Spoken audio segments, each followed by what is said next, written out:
So welcome. We are working with Samuel Taylor Coleridge's Rime of the Ancient Mariner. You should be in your hymnals right now on 796, 797 and the pages to follow. We will make some introductory observations about Coleridge, and then more particularly about this text, this really classic text called Rime of the Ancient Mariner. And then we'll begin to try to work through the different lines. Knowing a little bit about Coleridge, knowing a little bit about this text before you start reading it or really seriously considering it can help you immensely. So that's kind of where I'm starting. Let's start with this guy Coleridge. Coleridge is the close pal of Wordsworth. When Wordsworth publishes that collection of poems, lyrical ballads, of which Tintern Abbey is a part, of which The World Is Too Much With Us is a part, of which My Heart Leaps Up When I Behold the Rainbow in the Sky is a part, that collection of poetry, Coleridge plays a huge part in the creation of that volume. So Coleridge is a pal of Wordsworth. That's the first thing we should say. Number two, Coleridge was a part of a culture in 1800 that did not have the term illegal drugs. That term did not exist. Now in 1800, almost every drug today that's used, recreationally or otherwise, medicinally or whatever, right, it was all being used in 1800, but it was not considered illegal. All over London, for example, there were what were called opium dens. These were rooms where you could actually go and smoke high-grade opium from China. Now, these were not illegal. This wasn't like anything, you were breaking any laws. And in fact, doctors would prescribe drugs that were related to opium and other kinds of drugs like that, would actually prescribe that as a painkiller. They didn't realize at the time the tremendously negative addictive effects of, for example, opium. It hadn't been around enough. There hadn't been enough study of it to be able to understand just how unbelievably addictive a drug like opium is. Coleridge is one of these guys. He has back problems, and so he starts taking this opium. He becomes an opium addict. He writes some of his most important stuff completely stoned. So stoned, in fact, that at times he doesn't even know, he can't even remember that he wrote it. Okay? So, for example, he will say things like, somebody must have snuck into my room last night and written this stuff, because I can't remember writing it, but I know my door was locked, so I don't know how they got in. Well, of course, it was Coleridge, okay? I say this because reading Rime of the Ancient Mariner at times has a certain kind of feel to it that's almost like drug-induced or a dreamy kind of state of mind. And the reason for that is Coleridge is actually capturing a certain kind of feeling that he associated, of course, with being stoned on opium. So right away, those two observations can kind of help you to get a tie into what's going on here. Now let's go to this poem, Rime of the Ancient Mariner. We would today call this person not a mariner, but a sailor. Okay, we would say somebody on a boat. But I got to give you a way to kind of start reading this poem with any intelligence. And so you can drop your pens now, you don't need them. And I'm going to give you a little scenario that I always teach when I teach this poem. This is the way that I do it. And it seems to make some sense. It's something like this. You and three pals of yours end up going to Warped Tour down in Denver. Warped Tour you may be familiar with, where they bring all these bands together, etc. And it's usually in a fairly large facility. You have to park far, far away, you and your pals, and you're kind of late. And so you're kind of hustling to get to Warped Tour. And you know where the facility is. Of course, it's kind of chain link fence and that kind of thing where they're going to check your tickets and all of that. Those of you that have done this experience, you know what I'm talking about.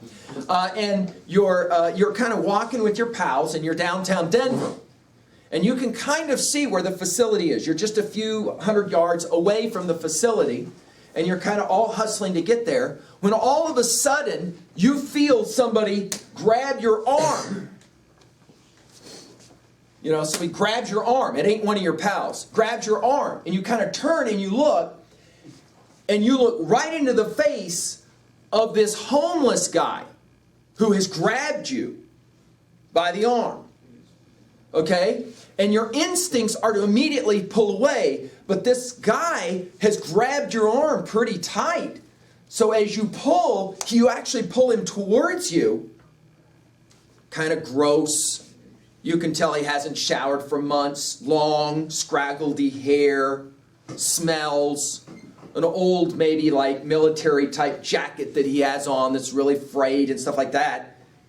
And you look into his eyes, and the minute you look into his eyes, you're kind of like, whoa.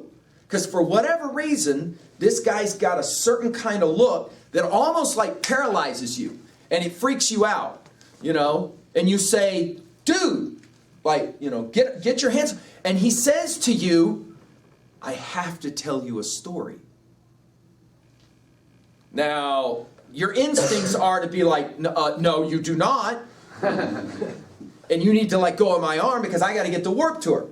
Your buddies have already gone a few steps in front of you, and they stop. And they look back, and they're like, dude, come on. This is the key to my story and the setup.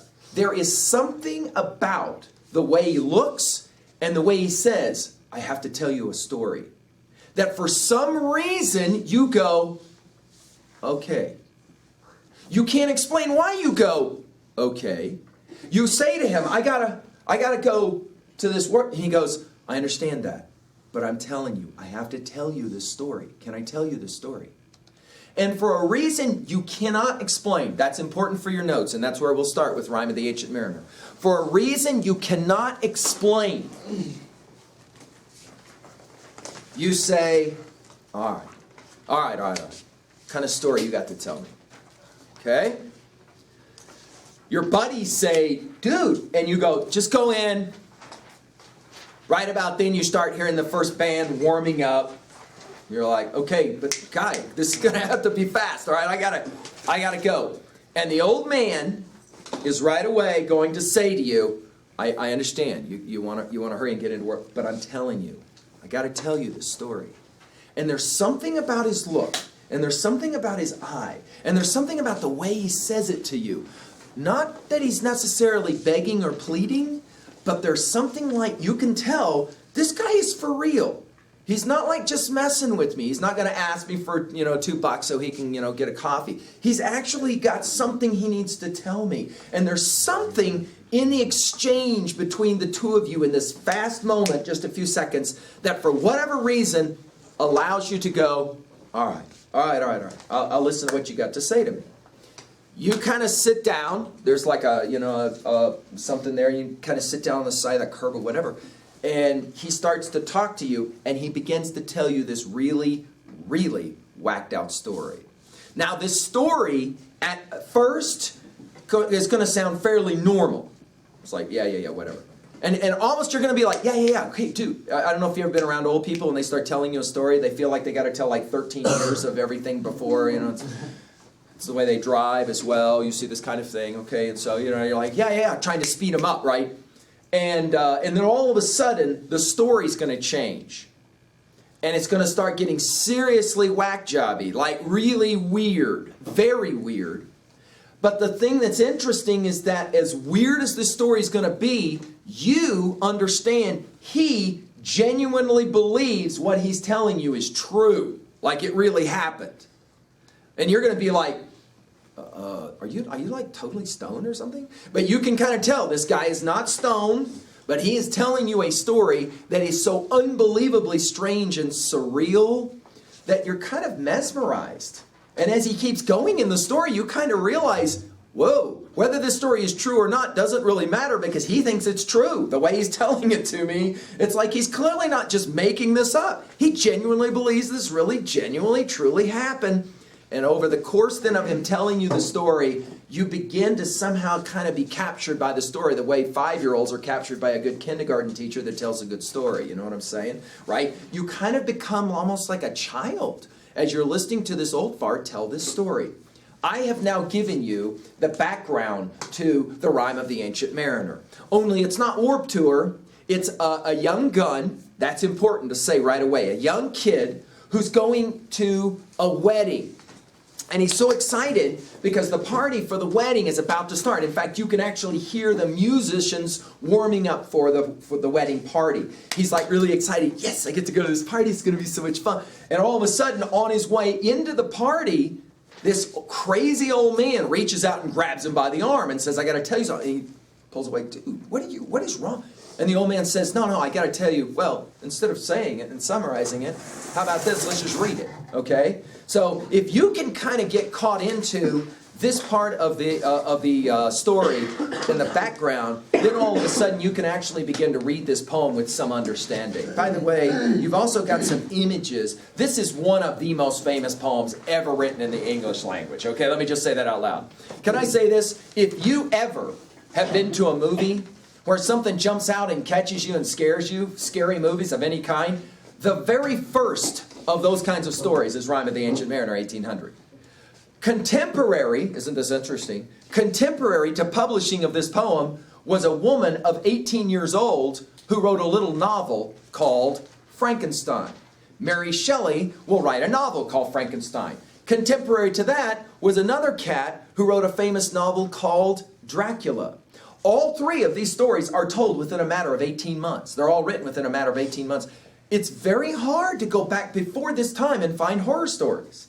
If you are at all familiar with any kind of scary ship stories, they all originate from here. For those of you who are Pirates of the Caribbean fans, and you know all about how those ships change and kind of become like skeletal-like, and scary guys are on it. All of that derives from this poem as well, okay? So this is one of the first examples of a horror story or a scary haunted boat story. For those of you who are into haunted house stories, of course, starting here, across the Atlantic, in a place called America, very, very soon after this story, there's a guy named Edgar Allan Poe, who loves the story of this poem, by the way, who starts telling scary stories about people getting hacked up into parts and stuck under floorboards, and all of a sudden the heart starts coming back alive. Or, you don't like a guy, so you bury him under the ground. Or, you get stuck next to a hole and a bunch of rats come out to eat you. And, all those kinds of horror stories. We think of Poe. The origination of Poe's, shall we use a word now, Gothic tales, Gothic of or relating to the macabre, the scary, etc. Some of you that actually endured reading all of the Fall of the House of Usher, you know what we mean when we use that term Gothic, right? And haunted house stories. All of that comes from this same time period. Much of it derives back to Coldridge's story here, Rime, which by the way just simply means poem or song, Rime of the Ancient Mariner. The second thing I would point out to you is that the stuff in the red, starting on page 798, if you'll look at it with me now, the stuff in the red is actually stuff that Coleridge wrote. This was all kind of part additional to the poem itself, and you can kind of see it all the way through the poem. Every time, do you see there's sidebars that kind of help you, but there's stuff in red, do you see that? That basically, you don't have to read the poem. He did this on purpose. You don't have to read the poem to know what the poem is about. At level 1, all you got to do is read the stuff in red, and that'll tell you what the poem is about. Reading the poem, however, you'll begin to get a sense of the poetic genius of Coleridge. He's able to kind of capture you through the rhythms. Let's take a look at the opening lines and maybe you'll see what I'm talking about. Remember, it was significant in my Warped Tour example. I told you, you didn't want to listen to this guy tell his story. You're like, dude, come on, I gotta go. But there's something about the way he says it. I gotta tell you a story. That for whatever reason you go, all right, I'll give you 5 minutes. Which of course is going to translate into a bit more time than that. Let's go ahead and look at it. Notice the poem is divided up into parts. What you'll want to do in your annotations is to outline each part so that in the exam, if you, for example, ask about part 4, blah, blah, blah, blah, blah, you have a sense of what's going on. That's easy to do if you take your notes correctly. Let's read it together, shall we? I'm on page 798. Part 1, Rime of the Ancient Mariner. It is an ancient mariner, and he that stoppeth one of 3. By thy long grey beard and glittering eye, now wherefore stoppest thou me? Leave me alone, pulls his arm away. The bridegroom's doors are opened wide, and I am next of kin. The guests are met, the feast is set. Mayst hear the merry din. Din here means sound. Dude, they're starting. Warp Truth's about to, I gotta go. He holds him with his skinny hand. There was a ship, quoth he. Hold off. Unhand me, greybeard loon, eftsoons, his hand dropped he. So the very first thing this old man says, this old homeless guy, who's this really yucky, scary kind of, Keller does this face. That's the face you're supposed to do. Ooh, yuck. That guy, what does he say? He doesn't say, I gotta tell you a story. What does he say? There was a ship. And it's like, Get away from me. What is, they let anybody walk the streets of London these days, right? There was a ship, he says. And of course, the minute he says there was a ship, of course, if you know good storytellers, if you grew up with good storytellers, they usually don't start with once upon a time. They have a way immediately to capture your psyche and your attention with, there was a ship. And all of a sudden you're like, dude, Lee, what? What do you mean there was a ship? See how that works? Right? Right? Good storytellers know how to do that. Where you don't want to listen, but you can't help but listen. Good storytellers do that. We'll keep going. He holds him with his skinny hand. There was a ship, quoth he. Hold off, unhand me, graybeard loon. Eftsoons his hand dropped he. He holds him with his glittering eye. The wedding guest stood still, and listens like a 3 years child. The mariner hath his will. Now I want to point out something, and we'll spend a lot of time talking at 2B about rhetoric of poetics. And we could have already pointed this out, but I was kind of waiting for this moment. Notice the lines that I just read. Go back and look at them again. He holds him with his glittering eye. The wedding guest stood still, and listens like a 3 years child. The mariner hath his will. Now that's one way, Mr. Harder, for us to read that. But we do this thing in poetics at 2B called scanning. Scanning, S-C-A-N-N-I-N-G. Scanning. When you scan a poem, you start to slow down the rhythm and pay particular attention to the rhythm of the words. Go back and look at it again with me. Instead of reading it the way I read it, he holds him with his glittering eye, the wedding guest stood still. Listen to it as I do it this way. He holds him with his glittering eye. The wedding guest stood still and listens like a 3 years child. The mariner hath his will. Ba-boom, ba-boom, ba-boom, ba-boom, ba-boom, ba-boom, ba-boom. Do you see it? Ba-boom, ba-boom, ba-boom. By the way, Coldridge keeps this rhythm throughout the entire poem. He never breaks it. So there's a certain kind of rhythm that if you're a musician at all, or you love to listen to music, you are familiar with the power of a certain kind of rhythm, and this rhythm is going to be a part of this poem. This poem becomes very popular before there's MTV and there's the internet. People sat around and entertained themselves by reading this kind of stuff out loud. No kidding, that's how people entertain themselves. This poem becomes one of the most popular entertainment poems simply because it has an ability to capture a listening audience. If you get a good reader of this poem, you can't help but somehow get caught up in the story, right? Which is exactly the genius of Coleridge. Let's point out right away, he's writing a poem, but he's telling a story. We have a word for that at 2B. It's called narrative poetry. Narrative poetry. He's going to narrate a story, if you will, all right? By the way, that ba-boom, ba-boom, think about it. My heart leaps up when I behold a rainbow in the sky. So was it when my life began, so is it now. I am the man. You hear it? Right? Okay. Or, the world is too much with us late and soon. See how that works? Okay, that's what we call iambic pentameter. Ba-boom, ba-boom, ba-boom, ba-boom. They're playing an intentional game. Now, you might ask, how can a guy who's completely stoned on opium pull this off? And, you know, that gets into that huge debate about whether artists sometimes perform better when they're stoned. Of course, all the way back to, you know, the great Bob Marley. This was a huge debate in the 20th century, right? Is it a good thing or a bad thing, right, when artists start playing that game of hallucinogens? Obviously, by the way, the argument is answered in Coldridge to some degree, isn't it? Take a look. We'll keep reading. How can you be held by a glittering eye? How can your eye hold someone? What does that mean? How can your eye hold someone? There's like that bond. Say it out loud. There's like a bond. There is somehow a strange connectivity, isn't there? A bond. Mr. Brown used the term, a bond, a connectivity, right? Somebody can look at you in a certain way. Is this true? Have you ever met anybody that has this kind of eye, this ability to kind of look and boom, it's done. It's like, oh, okay, all right, whatever you got to tell me, I guess I'm going to listen now. There are some people who have that ability. This old man clearly has that ability. Here we go. The mariner hath his will. By the way, let's point out right away at 2A, one of the major themes of this poem is the distinction or the difference between youth and old age. Notice we're told he's all of a sudden this man. He's younger though, he's kind of your age. He's like a 3-year-old kid. You guys ready to tell me? Okay, I'll listen. The wedding guest sat on a stone. He cannot choose but hear. And thus spake on that ancient man, the bright-eyed mariner. Now, I want you to point out, top of page 800, notice the quotation marks. This is sometimes important because sometimes students pick this poem up, they start reading, they're like, some of you maybe tried this, and they're like, what am I reading? This is like, you got to make sure you understand. You have Coldridge telling a story about an old man telling a story. Do you got me? Every once in a while, Coldridge will step in and give you some background. He's already done that a couple of times in the opening lines. But for most of this poem, who's going to actually be talking? The old man. You'll know when the old man is talking because there's quotation marks. Do you see it, top of page 800? Every time there's quotation marks, you know it's the old man talking. You got me? When the quotation marks break away, then that's Coldridge. Or it might be the young man who at several points in the poem is going to interrupt the old guy and say, dude, are you serious? Come on, you got to, I mean, I got to get going. Let's go. Old people and the way they talk and drive. You see how that works. I have to be careful. I'm an old fart. Oh, yeah. Thanks.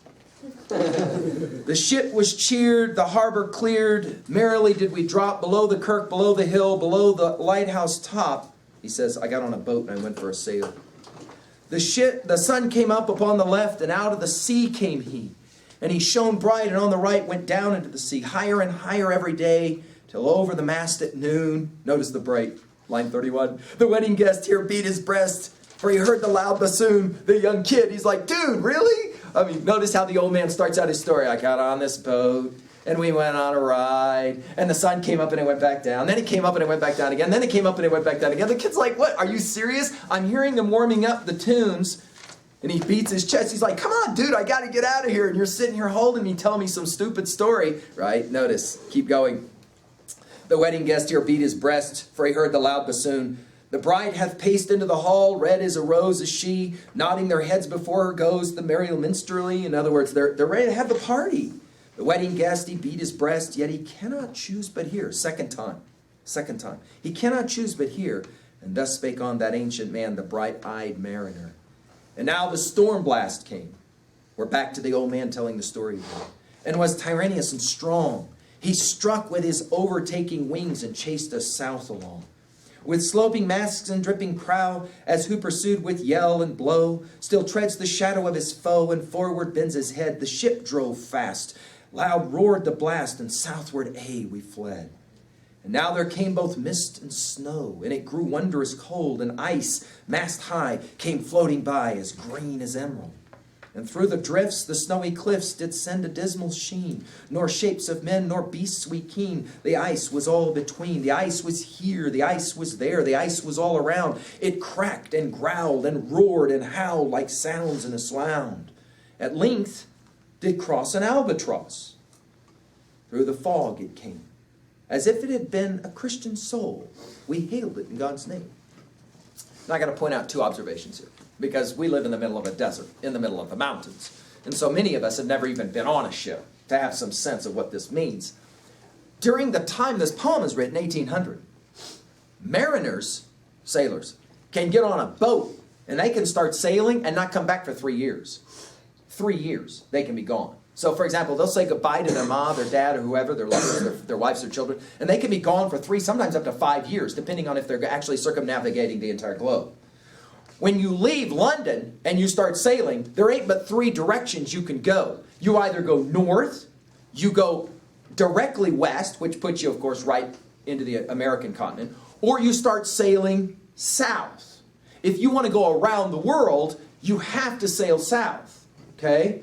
Now, these oceans are large. Of course, they have currents in them, right? We're not talking about boats that have any kind of motoring system on them. The only way these boats can sail is either they're going to be rowed. We're talking about a boat that's large enough that you would put it here and it would still meet Mr. Doer's office, that kind of size of boat. Okay, so we're talking, obviously you ain't rowing a boat that size. So the only way you're going to move that thing are these huge sails, right, that are made of really thick cloth. We think of the heavy tent cloth. You put that kind of cloth up, and then you pray for wind, and the wind will kind of move you. When you don't have wind, the only way that boat's getting moved is by the currents of the ocean.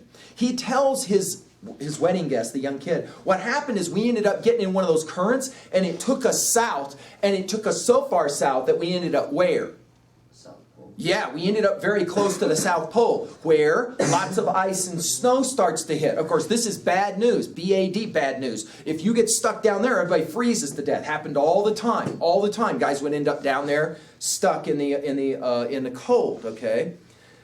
There is as well another phenomenon that we're going to meet in this poem that's very important. I remember the very first time that I took my girl across the ocean. She had never been. She grew up in the desert area as well. And I said, come on, we're going to take this drive. We take off on our plane in Los Angeles, and we start flying over the Pacific Ocean. And they put in this flight, they put up the speed that we're flying at, some 600 miles an hour. 10 hours into our flight, she makes the observation, we're still over water. And I went, right. 10 hours at 600 miles an hour. You're still over the Pacific Ocean, okay? And you still got 3 or 4 hours left before you're finally going to hit land of any size. I mean, this is just how big the Pacific Ocean is. So when you get out on this ocean in a boat, I mean, you're flying 600 miles an hour. It takes you 14 hours to get across it. So you can imagine on a boat that does not go very fast. What oftentimes happens, though, during certain times of the year, is that the currents will become almost like dead still, and then the wind goes away. Now, when these two things happen together, this is what we call the doldrums. And when this happens in the Pacific Ocean, literally, the water just gets dead still. It looks like you could get out of the boat and walk across the water because the water has not even a single ripple because there's no wind. Because there's no clouds in the sky, you've got no wind, it's just like perfect blue meeting perfect blue, all right? And you can stay like this for a very long time, as in weeks. There's no moisture, there's no wind, there's no movement of any kind. Of course, the minute you hit the doldrums, you're in trouble. Because what this means is that the boat's going nowhere. Once the boat's going nowhere, you got no chance of rescue. It's not like you can put out an all points bulletin or something and a helicopter's going to come and get you, all right? You're stuck. So what do? Everybody sits in shade and you start to conserve your food and water. Why? Because over time, what will end up happening is all your water runs out. And once your fresh water runs out on this boat, you're done. And then slowly, you begin to die through dehydration. Of course, we know what that looks like because of the stories that are told of these boats when people who were near death were discovered. What happens is this tongue starts to swell. The eyes start to sink back into the head because your eyes are fluid. All of your body parts that are fluid start shrinking up. And the tongue will actually jet out of the mouth as it starts to expand and swell at the very last moments of your death. You usually kind of suffocate by virtue of the fact that your tongue is swelling so much because you don't have any water. And so what ends up happening when you hit these doldrums, bad news. The other way, of course, is being stuck in ice and snow. Now, what's an albatross? This is the other important part of our story for your notes. An albatross is a very particular kind of bird. It's a very strange bird. And by strange, I mean the following. It's built in a very strange kind of way. Tim McGee. She's on her way. Miss Walstead, when the bell rings, I guess they need you in the office. These albatross birds, they have huge wingspans, but they have a little short body. And the reason is so these birds can catch the wind and the currents in the air, and they can glide out over the Pacific Ocean, thousands of miles from any land. You can see one of these birds. It's quite remarkable. And they just kind of catch the currents, and they just kind of glide. They're so strange-looking birds that they can't even walk right because their wings are so big. They actually hit the ground, these birds. But they're beautiful, majestic birds when they're flying. So this old guy says, we ended up down in this really nasty, stormy kind of stuff, and all of a sudden this albatross shows up from out of nowhere. Of course, ultimately, what's he going to tell happens about this albatross? Does anybody know what happens? How much time do I have before the bell rings? How much? About 3 minutes. Well, okay, let's try it. At length we did cross an albatross. Through the fog it came as if it had been a Christian soul. We hailed it in God's name. It ate the food it ne'er had ate. And round it flew, and ice did split with a thunder fit. The helmsman steered us through. It's almost like the albatross is a what? Write it down in your notes. What is it? It's like a good luck charm. You got it, a good omen, right? A good luck charm. And a good south wind sprung up behind the albatross did follow, and every day for food or play came to the mariner's hello. In mist or cloud or master shrouded, perched for vespers 9, whiles all the night through fog smoke white glimmered the white moonshine. God save thee, ancient mariner, from the fiends that plague thee thus. Why lookest thou so? This is the young kid. Ask the old man, dude, what is wrong with you? Look what he says. With my crossbow, I shot the albatross. Very important at the end of part 1. You got to have this in your notes. What makes this story so significant is that an albatross comes along. Sailors are very, very superstitious lot. Very. They're like ball players. They're almost about to get stuck in this ice. All of a sudden an albatross shows up. The ice splits open. The pilot, helmsman can steer through. And now they hit good wind and they can get out of the ice. And it's this bird's following them. And it's like one of those guys bets him. I bet you can't shoot that out of the air with your crossbow. He shoots at the bird. He kills the bird. The moment he kills the bird, they're going to hit the doldrums. What do you imagine those sailors are going to assume about why they're in the doldrums? Bad luck. Bad luck. To punish him, what are they going to do? Nope, they don't kill him. They're going to take that bird, that dead albatross, and they're going to hang it around his neck and make him walk around with that albatross around his neck as it starts to decompose. Come back tomorrow. If you've read all of Rime of the Ancient Mariner by tomorrow, you'll be much better served for our conversation. Thank you.